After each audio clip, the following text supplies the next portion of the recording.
procedure that we had to follow with our hands so that we could receive our communion.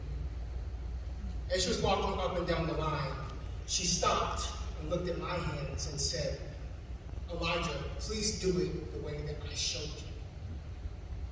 I kept my hands the same way because I thought I was following her instructions.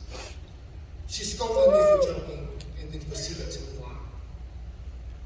After church, my mom was told me I was joking around during communion. I showed her what I was doing with my hands, and she decided that we should go to the doctor. Later on, I was diagnosed with radial ulnar stenosis, which is a rare condition where two bones in my right arm are abnormally fused together in radius in the bone. This limits the rotation in my right arm to a substantial degree. After this, I looked at myself differently, like I was less than everyone else around me. I limited myself out of fear that I would be ridiculed for the disability that I possessed. And as a result, I lacked confidence and assertiveness. This lack of confidence unfortunately persisted throughout my first years of high school. And it wasn't until I realized that I needed to work harder to achieve the same goals as my peers that I truly became stronger.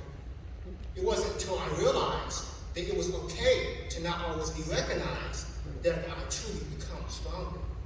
It wasn't until I realized that it was okay to be different that I truly became strong. I'm sure many of you likely have similar stories. The challenges that we face as children surely help us in high school when the once-in-a-lifetime pandemic struck. The late great Dr. Martin Luther King once said something like, "Take the first step in faith.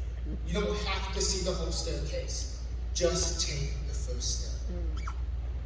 My fellow classmates, I truly never realized how key that statement would be as we navigated high school. Who could have imagined all of the things that we have faced? Who would have imagined that we would go home for spring break, our sophomore year of high school, and many of us would not return to in-person classes until our senior year? Who would have imagined that we would not see the faces of many of our friends, teachers, and classmates for over 2 years because we were wearing face masks? Who could have imagined that despite all of these things, we would be sitting here right now ready to receive our diplomas? Yes. Perhaps it's a good thing we could not see that whole staircase, because I'm sure many of us would not have taken that first step. Despite all of these things, we still had some great times. We were able to build new friendships, learn new skills, and overcome obstacles. Our teachers were amazing. They helped provide new, innovative ways to learn class assignments as well as complete class goals. Thank you, teachers, for your perseverance and your patience. Classmates, we worked together to understand class assignments, as well as the good and the bad that was happening in our lives. And because of that, we are now stronger and know that we can overcome anything that comes in our path.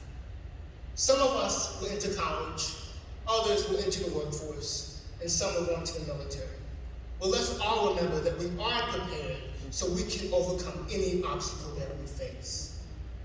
Today, as we look back through everything that we have gone through these last 4 years, let's always try to be the class that gives and shows the world knowledge and the strength that we have gained and make the world better for the next generation. Thank you so much.